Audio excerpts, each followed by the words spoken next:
আসসালামু আলাইকুম। বাঙালি রান্নাবান্নার আরও একটি নতুন পর্বে আপনাদের সবাইকে স্বাগত। আজকের পর্বে তৈরি করে দেখাবো বিয়েবাড়ির বাবুর্চি স্টাইলে শাহী জর্দার রেসিপি। আজকের রেসিপি ফলো করলে বিয়েবাড়ির স্পেশাল সেই জর্দাটা আপনারা ঘরেই খুব সহজে তৈরি করতে পারবেন। চেষ্টা করেছি সহজ রেসিপিতে পারফেক্টভাবে এই জর্দাটা শেয়ার করতে। আশা করছি আপনাদের সকলের কাছে রেসিপিটা ভালো লাগবে। আর দেরি না করে এবার চলে যাচ্ছি মূল পর্বে। জর্দা রান্না করার জন্য আমি একটা হাঁড়ির মধ্যে পর্যাপ্ত পরিমাণ পানি নিয়ে ভালোভাবে গরম করে নিয়েছি। এর মধ্যে দিলাম আধা চা চামচ ফুড কালার। আমি এখানে চম্পা রং ব্যবহার করেছি, আপনারা চাইলে অরেঞ্জ ফুড কালারটাও ব্যবহার করতে পারেন।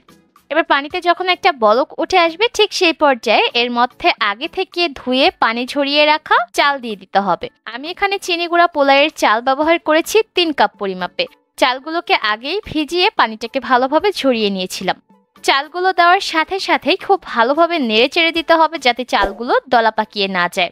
চুলার আঁচটাকে মিডিয়াম হিটে রেখে চালগুলোকে সিদ্ধ হয়ে যাওয়া পর্যন্ত রান্না করতে হবে। আমরা সাধারণত ভাত যেভাবে রান্না করি একদম পুরোপুরি সিদ্ধ করে এই চালগুলোকেও ঠিক সেম পদ্ধতিতে ভালোভাবে সিদ্ধ করতে হবে, যাতে করে হাত দিয়ে চাপ দিলেই এটা নরম হয়ে যায়। এর মধ্যে কিন্তু চালগুলো সিদ্ধ করা হয়ে গেছে। এবার এই চালগুলো থেকে পানিটাকে ছড়িয়ে নিচ্ছি। এবার আরো একটা হাঁড়ির মধ্যে আমি দিয়ে দিচ্ছি 1/4 কাপ ঘি। সেই সাথে দিয়ে দিলাম 3 কাপ পরিমাপে চিনি। যেহেতু 3 কাপ পরিমাপে চাল ব্যবহার করেছি তাই যতটুকু চাল ব্যবহার করবেন ঠিক তার সম পরিমাণে চিনি ব্যবহার করতে হবে। 1/3 কাপ পরিমাপে দিয়েছি পানি, 2টা দারচিনি দিয়েছি, 3টা এলাচ দিয়ে দিয়েছি। এখানে আমি 1 কাপ পরিমাপে গ্রেট করে নেওয়া আনারস নিয়েছি আর আনারসটাকে ভালোভাবে পেস্ট করে নিতে হবে। আর সেই সাথে এর মধ্যে দিয়েছি স্বাদ অনুযায়ী কিছুটা লবণ। এবারে সবকিছুকে ভালোভাবে নেড়েচেড়ে মিশিয়ে দিতে হবে। ততক্ষণ পর্যন্ত অপেক্ষা করতে হবে যতক্ষণ না পর্যন্ত এই চিনিটা ভালোভাবে গলে গিয়ে এর মধ্যে একটা বলক চলে আসে। আর চুলার আঁচটাকে আমি এই পর্যায়ে একদম হাই হিটে রেখেছি। এই যে দেখতে পাচ্ছেন এর মধ্যে কিন্তু চিনির শিরাটা ভালোভাবে ফুটে গিয়ে এর মধ্যে একটা বলক উঠে এসেছে। এবার পানি ছড়িয়ে রাখা পোলাওয়ের চালগুলোকে এই শিরার মধ্যে দিয়ে দিলাম। প্রথমে অর্ধেকটা চাল দিয়ে দিয়েছি, তারপর ভালোভাবে মিশিয়ে দিয়ে বাকি অর্ধেকটা চালও দিয়ে দিতে হবে। এই পর্যায়ে কিন্তু আমি চুলার আঁচটাকে একদম হাই হিটে রেখেছি আর একটু ভালোভাবে নেড়েচেড়ে সবকিছুকে মিশিয়ে দিচ্ছি। এবার ততক্ষণ পর্যন্ত এই চালগুলোকে রান্না করতে হবে যতক্ষণ না পর্যন্ত চিনির এই শিরাটা পুরোপুরি টেনে গিয়ে একটু গা মাখা মাখা হয়ে আসে। আর অবশ্যই কিছুক্ষণ পর পর নেড়েচেড়ে দিবেন, তা না হলে কিন্তু আবার হাঁড়ির তলানিতে ধরে যেতে পারে। এর মধ্যে কিন্তু পানিটা পুরোপুরি টেনে গেছে। এবার এই চালগুলোকে আমি সমান করে বিছিয়ে দিব আর চুলার আঁচটাকে একদম লো হিটে করে এই জর্দাটাকে দমে রাখতে হবে 10 মিনিটের মতো।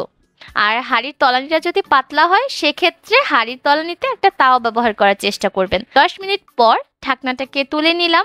এর মধ্যে কিন্তু চালের যে শিরাটা সেটা অনেকটাই আঠালো হয়ে এসেছে আর পুরোপুরি টেনে গেছে। আর এর মধ্যে কিন্তু জর্দাটা ঝরঝরে হতে শুরু করেছে। যখন এটাকে আপনি আরো একটু দমে রাখবেন দেখবেন এটা আগের থেকে আরো বেশি ঝরঝরা হয়ে যাবে। আমি একটু নেড়ে চেড়ে উল্টে পাল্টে দিচ্ছি, এতে করে দেখা যাবে শিরাটা ভালোভাবে টেনে যাবে আর জর্দাটাও অনেকটা ঝরঝরা হবে। উল্টে পাল্টে দেওয়া হয়ে গেলে আবারও আমি সমান করে বিছিয়ে দিচ্ছি। আর ভালোভাবে সমান করে বিছিয়ে দেওয়া হয়ে গেলে এবার এর মধ্যে আমি আরো 2 টেবিল চামচের মতো ঘি দিয়ে দিচ্ছি।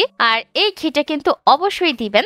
এই ঘিটার কারণেও কিন্তু জর্দাটার মধ্যে শাহী একটা ইফেক্ট আসবে, যার কারণে এটা খেতে একদম বিয়ে বাড়ির মতো মনে হবে। এবার আবারও হাঁড়িটাকে ঢাকনা দিয়ে ঢেকে আরো 5 মিনিটের মতো দমে রেখে দিব। 5 মিনিট পর ঢাকনাটা খুলে দিলাম আর দেখতেই পাচ্ছেন জর্দাটা কিন্তু এই পর্যায়ে বেশ অনেকটাই ঝরঝরা হয়ে গেছে।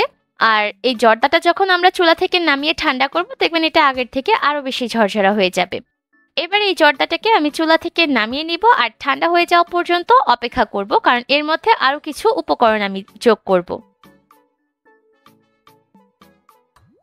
এর মধ্যে কিন্তু জর্দাটা রুম টেম্পারেচারে চলে এসেছে আর এটা কিন্তু এই পর্যায়ে বেশ অনেকটাই ঝরঝরে দেখাচ্ছে।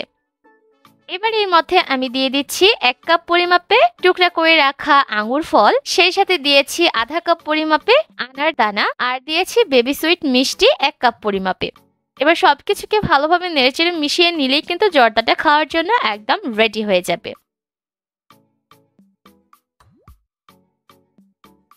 এবার আমি জর্দাটাকে একটা প্লেটে সার্ভ করে নিচ্ছি আর দেখতেই পাচ্ছেন কতটা ঝরঝরা হয়েছে। আজকের রেসিপি ফলো করে আপনারা যদি এই জর্দাটা বাড়িতে ট্রাই করেন, দেখবেন বিয়ে বাড়ির শাহী সেই জর্দাটা আপনারা ঘরেই রান্না করতে পারবেন।